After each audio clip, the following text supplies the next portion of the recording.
Hello, everyone. Welcome to The Buckle Bomb with our two hosts, I being Primo Campos. Caleb Cruz here, and we have our guest today on our third episode, T-Ray, one of the biggest stars in Texas. This man is all over the place. He's going to talk to us today about his adventures, about wrestling life during COVID, and just exactly how he got into the business. All right, T-Ray, you're a big dude. Yes, I are. You are? First of all, great vocabulary. No, but, dude, you being big, what got you into wrestling? I mean big as in body mass. Was it, I want to know, was it because you were a big guy and you're like, oh, those are big guys, I fit in? Or was it like, it's just something I like? No, not really. When I first started, I was actually 30 pounds lighter at 220 pounds when I first started. That's light for you. Yeah. So now I'm at a nice little hoss size 250. Oh, so my Lord. I do like the aspect of this being a big man's business. Yeah. There's certain things I can do at my size that a lot of guys can't. Yeah. And I feel it makes me marketable. If I was probably like 205, 200 doing the same thing, I wouldn't be able to stand out as much as some of the smaller guys. Yeah. So can you touch on some of those things too? Because I know like you have a lot of your moves and your arsenal is off the top rope, a lot of high flying style. And for a guy at 250, like you said, you don't see that very often. So what are some of those moves that you pull out that most people aren't expecting to see? Not expecting my creme de la creme would be, oh gosh, let's list off my moveset. Firstly, I got my beautiful split leg moonsault. It is a thing of beauty. I do toot my own horn because I firmly believe that there's nobody that can do it like I do.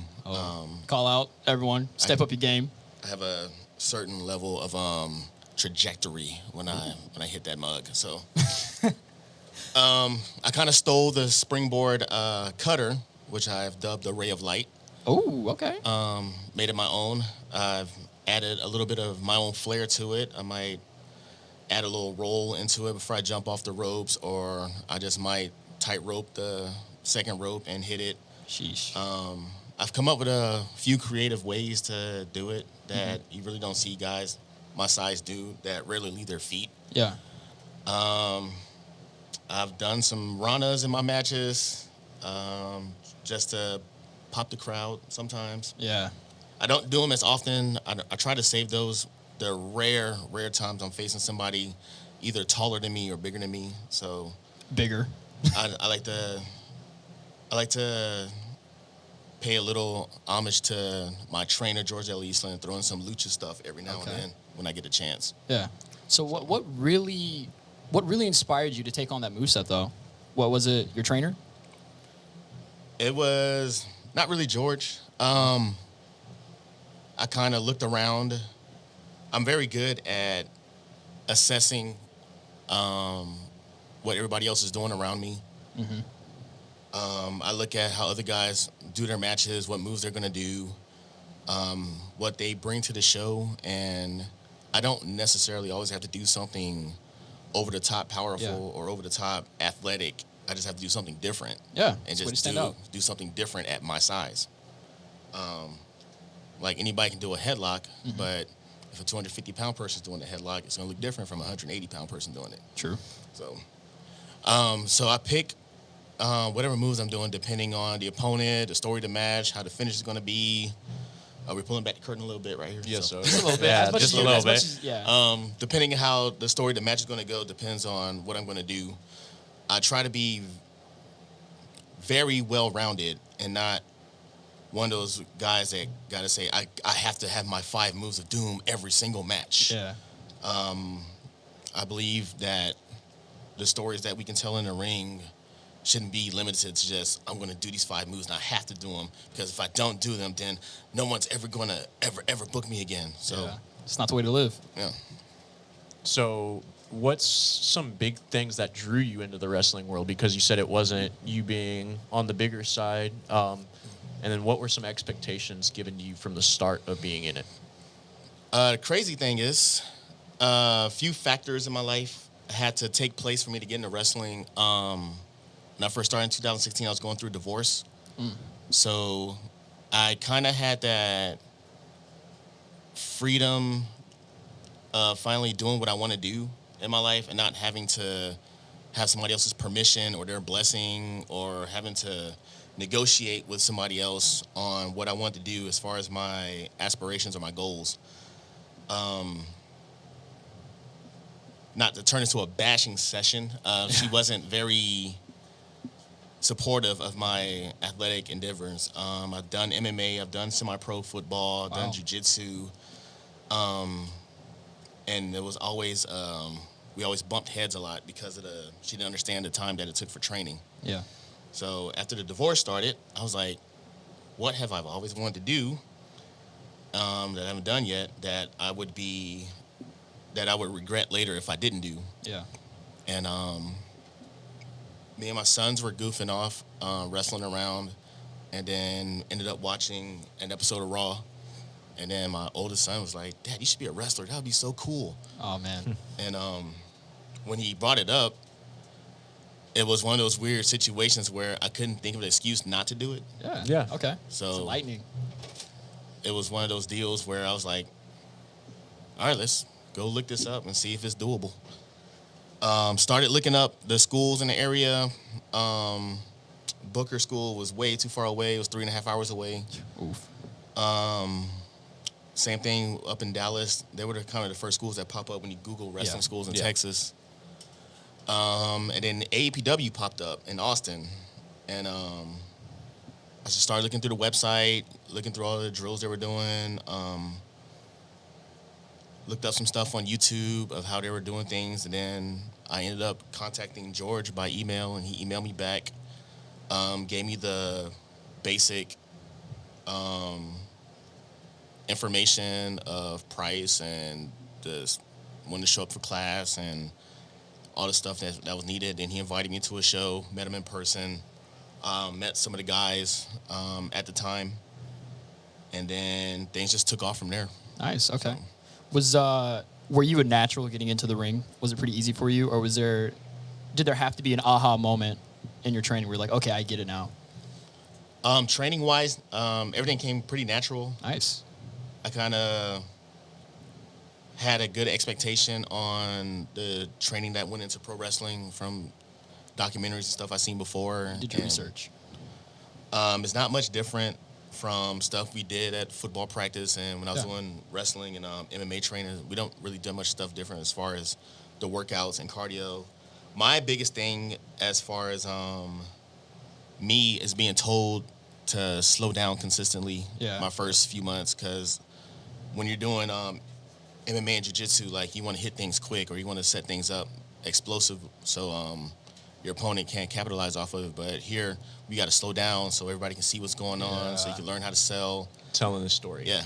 And that was my big issue. And then when I started, I was 34 years old. Mm-hmm. And in my mind, I had this chip on my shoulder that these guys that were in their 20s were, like, so far ahead of me. Like, I had to catch up to them. So I was here hour or 2 hours before practice, stayed an hour or 2 hours later every single practice, just so I could close that gap as much as I could. Yeah. So do you feel like you can be a natural and coast along, or do you feel like you got to put in that extra hard work no matter who it is, no matter who you are, you got to do that? Oh, no, you definitely have to put in that extra amount. If it's your passion, you're going to do it automatically. Yeah. So it's not one of those things that you got to sit around for somebody to tell you, hey, come in, get a few extra reps. Like, no, if you want to do this and you know it's in you to do it, that you just go ahead and do those extra reps. So touching on what you said, too, about your son, you mentioned you had two sons. Talk a little bit about them and just how they've influenced your career thus far in wrestling. So those two little suckers, they turned on me after my fifth show. Oh, gosh. And it was understandable. I don't think any kids really want to spend their Saturdays after school, week of school, traveling up and down Texas and sitting around in some gym or some armory or some arena waiting for me to set up a show, do ring setup, chair setup. And take about a good 11 hours of their Saturday away. Ooh. So it was about the 5th show. They was like, we don't want to go anymore. So I kind of had to get babysitters set up before. Was able to communicate with their mom on a lot of shows for her to take the kids, and I'll pick them up after the show, depending on where it was at. Yeah. And then, unless some of my friends who were bringing their kids were coming, they'd had somebody to play with. And so they still kind of like it, but they don't like the whole aspect of it taking all day. It's for the love of the business, though. Yeah. I mean, that's what it takes. Really quickly to touch back on wrestling, styles of wrestling. Yeah. Your style, you're a flying around the ring big man, I'd like to say. What is your favorite type of wrestler to wrestle against? Good Lord. You got powerhouses, springboardy guys, lucha guys, technical wrestlers. I kind of like more technical wrestlers. I can do Okay. more creative stuff with them. Yeah. Bigger guys, you're kind of limited on what stories you can tell with the super heavyweights. Yeah. Smaller guys, I'm kind of limited on what I can do or Okay. what I want to do. Mm-hmm. It makes no sense for me to do a flip dive on a person half my size. Yeah. Yeah. But more the technical wrestlers, guys like Steve-O, Joe DeMero when he was here. We were able to do a lot more creative stuff. Yeah. So I have a lot of my favorite matches against them just because of the back and forth things we can do with each other. Cool. So, on those list of people, I did not hear El Rayo. You guys are in a blood feud right now. I mean, you kind of whacked that dude with the chair last show. You want to speak on that? What happened? That was just a little message just to say hello. Ooh. That I think you need to understand that T-Ray's in the building. Yeah. Type of deal. He's been champion for a little bit, and it was inevitable that our paths were going to cross eventually. I've kind of laid groundwork for myself as to what my gimmick is that I take on all champions everywhere. So El Rayo, he's going to be next on that list. And I think due to the circumstances of how I lost the AAPW championship, I think it's about time that I took that strap back. Heated. Yeah. So, aside from our AAPW championship, what other belts have you held? Have they all been in Texas, all around the USA? Let's see. I've been, I guess the company's gone now due to the Speaking Out movement. I was a TCW tag team champion, but they're no longer here. I was a PEW heavyweight champion, ran by Marty Green. And then I think I'm still the ATX Pro Champion. We haven't had another show since our debut show. Oh yeah, that's pretty much it. I haven't won too many championship matches. But what I do is that I'm able to go from place to place and main event at areas and put butts in seats. So Yeah, there you go. who's the real champion? Prize fighter. That's So- people pay to see you. And so, what's it like knowing, hey, people want to see me at these shows? And does that motivate you even more to put on a really good show for them? It was about a good 1 month realization when things first started picking up that, oh gosh, these people are really here to watch me wrestle. And I'm like, oh man, I can't mess up. I got to do this. I got to make sure I'm in shape. I got to make sure my gear looks good, that I have my merch set up and everything for them. And then it took, after that month, it kind of just everything just started falling into place of like you're going to show up to work pretty much. So Do you see wrestling as a full-time job now? it is full-time, and I also have another full-time job. I'm not, how can I word this? I'm not at that level where I can sustain my, I guess my monthly living expenses Yeah. off of wrestling. If it was just me, then yes. Yeah. Okay. It'll be more than doable, but I got 3 kids, and I don't think my booking fee is going to cover their insurance and their school supplies and any other random stuff they need. Yeah. So. Is it tough being on the indies right now? Or was it actually tough before all of this Corona happened? For you? For me, no, not really. Oh? I'm doing the same thing that I was before Corona. I'm still sending out my resume and highlights out to promoters, still networking. Nothing's really changed except the amount of shows that are available to do now. Yeah. A lot of guys are holding off on running shows. So knowing that I'm being picked to work at the few amount of shows is kind of special to me, knowing that everybody's trying to fight to get on these few spots that are available. Yeah. What are some things, too, especially with everything going on right now, that you've just used as extra motivation? Because I'm sure during the Corona time, it kind of screwed everything up. Motivation-wise, I took the time off initially to recover. Yeah. Everyone needs to. That initial, that first 3 months where everything was shut down, that was like my first like break like I've had in life since I was like 16 years old. Yikes. I've been working like year round like crazy ever since. And those 3 months, I just took advantage. Got healed up. I had knee surgery last November that I kind of rushed to get back into things. Yeah. And so I finally took the needed time off to let that properly heal. Also had back injuries from random back spasms I'll have. And Were those because of wrestling? I'm just an old man.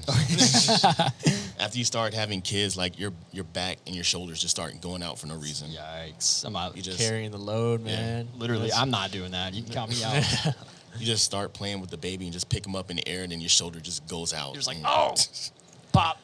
Or Yikes. bend over to pick him up, bend over to clean, and then you can't stand back up, and you got to crawl on the floor. And See, that's when you make them clean up themselves. Like, you're my little workers now. You guys, you're doing it all. But motivation-wise, I knew I kind of had a trajectory in my mind of how I wanted my career to go before everything shut down.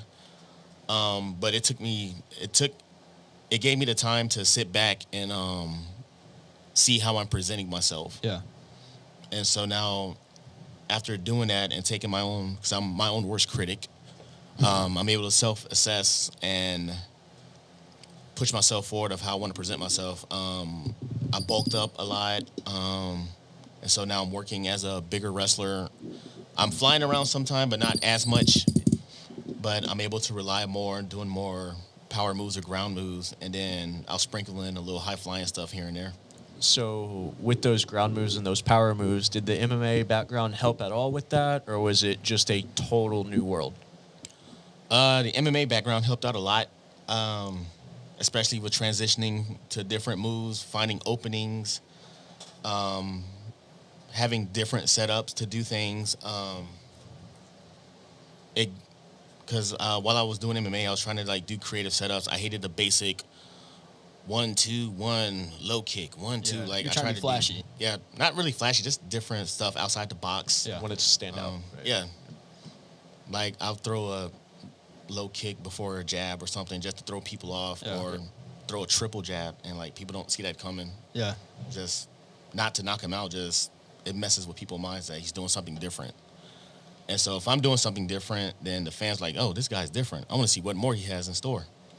So I kind of bought that element into wrestling. Yeah. I'm curious to know, because you're having a pretty fast rise right now, I'd say. Where do you see yourself in 5 years? Oh, gosh. So I kind of joke every fall that this is my last year wrestling. Oh, my God. About every fall, my birthday's in October. Yeah. I'm like, God, I'm getting older. I don't want to do this that much longer. My body's hurting. I'm not recovering. Hopefully 5 years after this Corona thing clears up a bit, I do want to get some international bookings. I was set to go to Mexico, and it didn't fall through. And then I'm also trying to get looked at in Japan and get some work in the UK as well. Yeah. So that's within the next 5 years, my goal is to be at. So. Okay. And so, along with that, like, is there a certain company, say everybody was to offer you right now, is there a certain place you would sign with, and like why? There's a lot out there, man. And Yeah, there's a And lot. you're a big dude, so Yeah. you're gonna be a hot commodity. so let's just focus on like the AEW, NXT, WWE, New Impact. Japan, Impact, all of Yeah. those. ROH. I do want to do work for Ring of Honor. Okay. I would like a shot just to step in the doors in order to see what I can offer at that stage.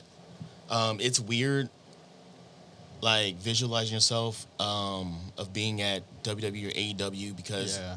you can say like, this is who I am and this is what I do and this is why you guys, how I caught your attention. But since Yeah. you start working there, they got you doing something completely different that you got to adapt to. So it's hard for me to visualize saying, yeah, I want to go up to WWE and I want to do this and that. And then I don't know if I'm going to be miserable if I'm not allowed to be myself. Yeah. First and foremost, I do have integrity to know how I want to present myself. And even though I am willing to compromise, I think that working at that level is going to be one of those things that I have to see if I do get there. Yeah. AEW is kind of still in their infant stage. Yeah. So they're still trying to figure out their identity. I see myself working there kind of like the same I'm doing now, just going in having banger matches and doing what I got to do to get over. But they're still in their infant stage trying to figure out how they're trying to separate themselves from their competition. Yeah. I was going to ask next, like, where do you feel like your style suits more? Because I feel like each promotion has, like, their own style. I feel like WWE is more, quotation, sports entertainment, more drama. AEW is, like, an indie, like, on crack, like, just the most crazy maneuvers you've ever seen in your life. I feel like ROH is kind of slept on, honestly. I feel like they're kind of like the dark horse of everyone.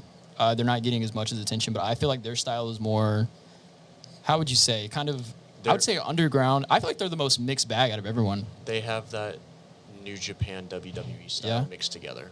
And then Impact is like, I feel like Impact is more like that too, though. Yeah. Where do you see yourself out of all those styles? Do you meld more?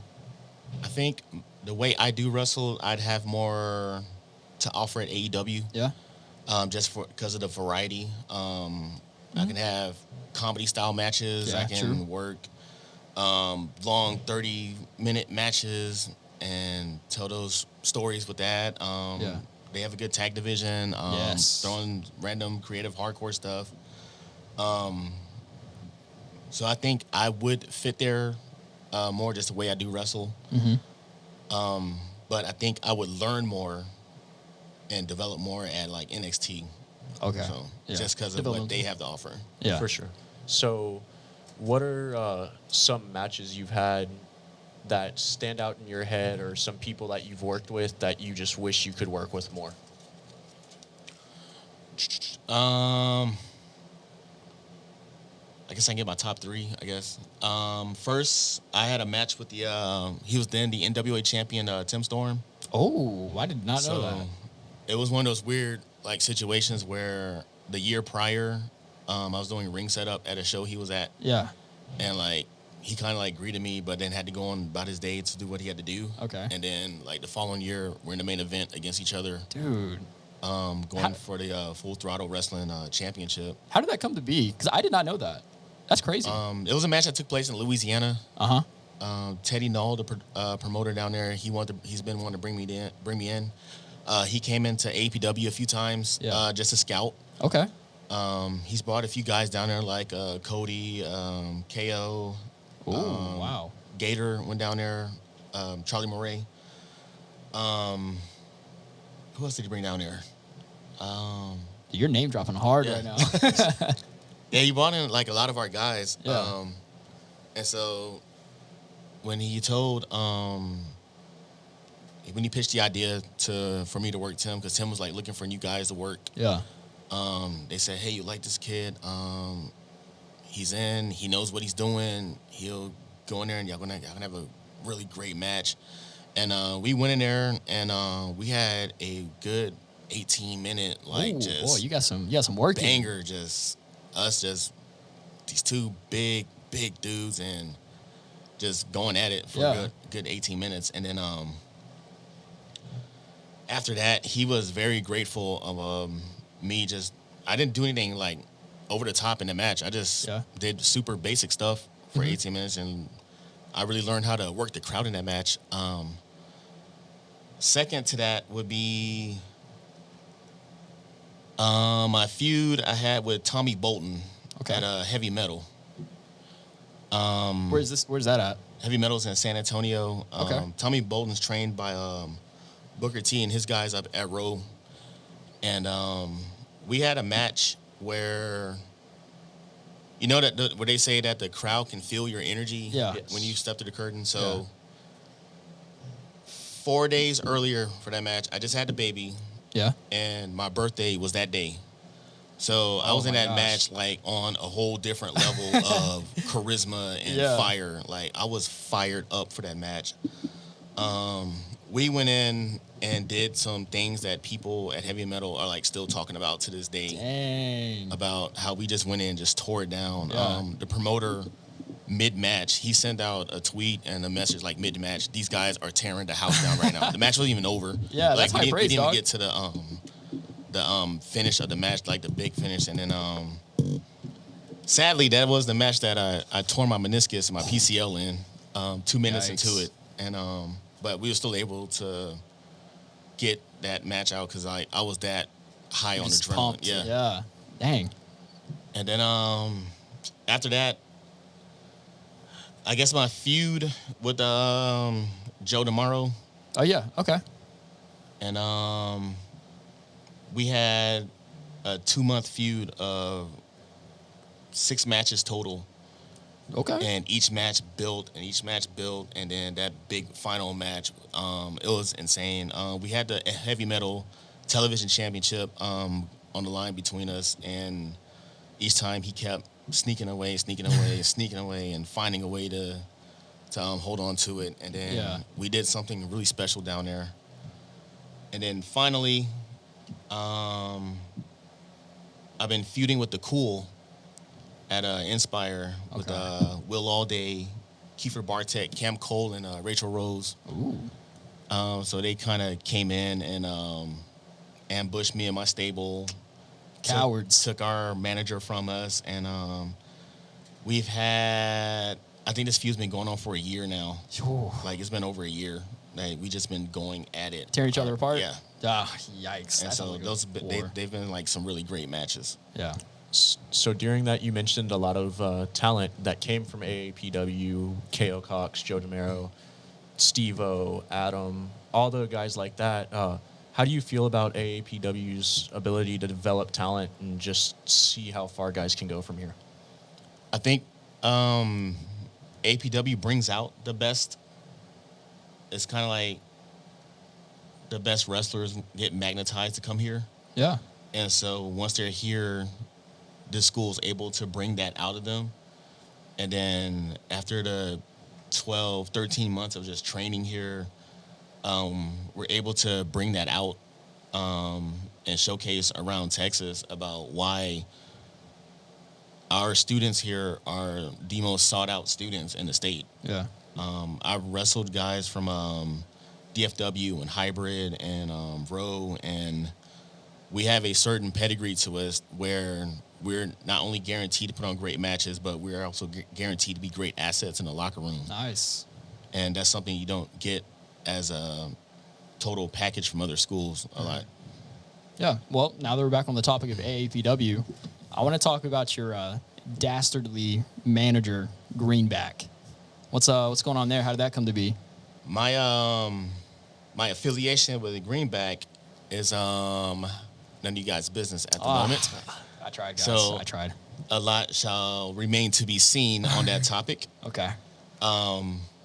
Greenback has been over here doing some outstanding things while he had Christopher Black as his client, and I looked at Greenback and I see this guy. He needs to be out more. Okay.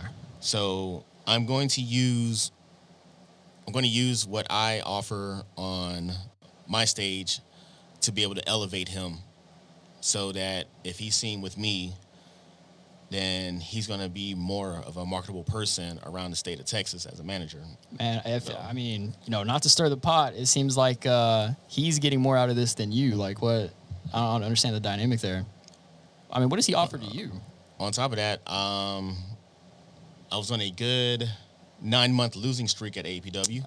And then I aligned myself with Greenback, and I haven't lost a match since. Oh, man. So Winning's all that matters, man. winning, making money, and getting that payday. What does that mean for you and El Rayo then, with Greenback being in your corner? I mean, do you feel like your chances are high? El Rayo is collateral damage at the moment. Was it the He same has- thing with Leroy Brown, too? Oh, yes, exactly. They were in the wrong place at the wrong time in the way of what I'm trying to achieve. What exactly are you trying to achieve? While I was here, we didn't have the big, beautiful AAPW championship that we have right now. Okay. And so having that wrapped around my waist is something that I really look forward to having. Mm-hmm. I think a belt that size needs to be in the hands of a true heavyweight. Yeah. And so what I did to El Rayo is just what I feel needed to be done as far as ensuring that I achieve that goal. Okay. Do you see any other guys, lower than you? You are at the top right now. Are you looking at any guys lower than you that's like, they might be a challenge? Let's see. Christopher Black is still a thorn in my side. I don't think our feud is far from over, even though he doesn't get the message yet. So I'm just going to have to keep dropping him on his head until he does. I do need my revenge against that Amish idiot that embarrassed me last month. You got a lot on your plate, man. As far as threats, I don't really perceive people as a threat to me. Everybody's just an obstacle that I overcome. Yeah. And to hear more on what we're talking about, tune into AAPW's official Twitch page, see all of our previous shows, see T-Ray in action, and see his vicious assault at our most recent show on El Rayo. All right. I mean, it feels like we're winding down here. I mean, we're going to throw some quick ones at you. All right, bring it. Let's do it. Honestly, answer it the way you want to, as long as it needs to be. I just want to know. First of all, whose ring gear in the business do you like the most right now? Ring gear. Oh, yeah. At our level or like overall? Let's go overall, because I like that. Broadens it. I think right now Seth Rollins. Okay. His ring gear right now. I like his wrist straps. Yeah, he's standing out kind of the most. Yeah. It's different each time. And got to go with Aleister Black. Oh, I like the dragon skin that he has on his kick pads and stuff. So it's something different that you don't really see that often. Yeah. I want to hear one more. One more. One more? Let me think. Ring gear. I'm going to have to go with, I guess, Asuka. Yeah. Asuka? Ooh, yeah. Good pick. Asuka, She's got a lot going on, dude. She got like straps Yeah. coming down. She got ropes. I don't even know what She got the going on. thong on the outside. Somehow, I don't know how that works, but it works. You're So, good. yeah. Who are some wrestlers that you'd like to work with in the AEW since you mentioned them so often? Let's see. I've worked with MJF as part of a stable. We haven't worked against each other. So I think me and MJF can have a really great match against each other. Yeah. I saw his match that he had against ACH and his match he had against Terrell Tempo. And I'm kind of a hybrid between their two styles that they bring. So I think me and him could do a lot of great stuff in the ring. I think I can get a good match out of Marco Stunt. Oh, That'll be a good dynamic. dynamic big man, little man match Yeah. that we can work out. I met him a few times before. Really, really cool ass dude to talk to and hang out with. He looks funny. Yeah. I'm always seeing him in the vlogs and stuff. That dude is a funny yeah. dude. Yeah, he's he knows how to hilarious. entertain. Yeah. That's for sure. I think we put on a really entertaining match just on that aspect. Of course, Cody, Dustin, Yeah. Jericho, and all them, just to learn from them on just to get that in-ring lesson that you would get working with guys like that. Yeah. So All just right. the whole variety that AEW brings, I think I could develop a lot from. All right. Right now, I want you to list off your 3 favorite wrestling matches of all time. Number 1, Rob Van Dam and Jerry Lynn. Oh, that's a Their goldie. first match they had at I think it was Hardcore Heaven. Okay. Back when I think it was ECW's second pay-per-view. Yeah. Second match. Hold on, my favorite ones or Your favorite ones all time. Yeah, all time. all Okay. time. All right, be that one. HBK and Taker 2. Oh, That was another one that was that tugged on a lot of heartstrings. that had everything, Yeah. man. That Yeah, had athletics. That had storytelling, facials, all that. It was good. And then third match that really stood out to me. Not many people picked this, but it's one that stuck out to me. Tommaso Ciampa and Johnny Gargano, their match they had at the Cruiserweight Classic. Oh, that's a tough one. Everyone's always looking at their takeovers. Yeah, but that match they had at the Cruiserweight Classic Yeah. was an amazing match. Yeah. Outstanding storytelling. So And that was before the breakup, before all of that. And so they Yeah. were still, you could see the best friend dynamic between that. Yeah. And just how hard it was for them to really pull out everything they did. yeah. Yeah. But, yeah, one more, Caleb? So- Yeah, I got one more for you. Who would you say are the top 3 wrestlers in all of the world right now, male or female?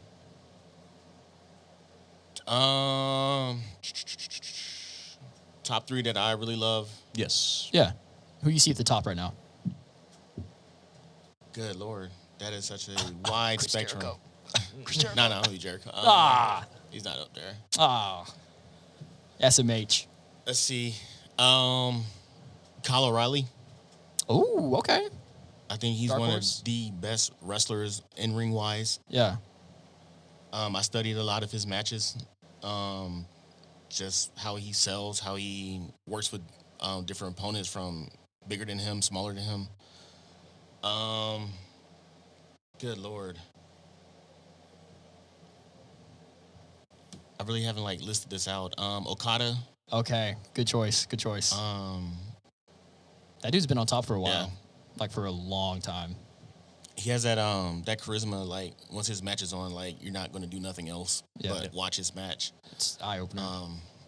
Okada's he's just amazing in the ring. So Also good ring attire. yeah, If also I may say so yeah. myself. He's up there on the list as well. And then let's see, O'Reilly, Okada.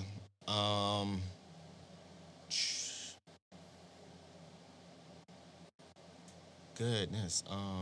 MJF? Nah, Nah. not yet. Marking out, bro. Far as in ring, the best.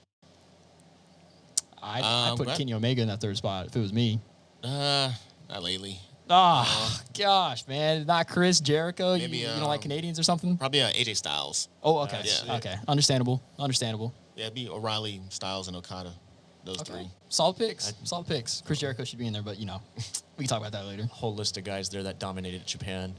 Well, thank you for coming out tonight, T-Ray, letting us interview you. Yes, this was a great time. Thank y'all for dragging me out my cave. So. Big Bear. You had to drag him out. But, yeah. All right. Just going to wrap it up. Thank you, T-Ray. I We appreciate it. Yes, sir. Yeah. All right, guys. Catch us next week with our next podcast. Buckle Bomb out every Thursday. And, yeah, talk to you later. Peace. Later.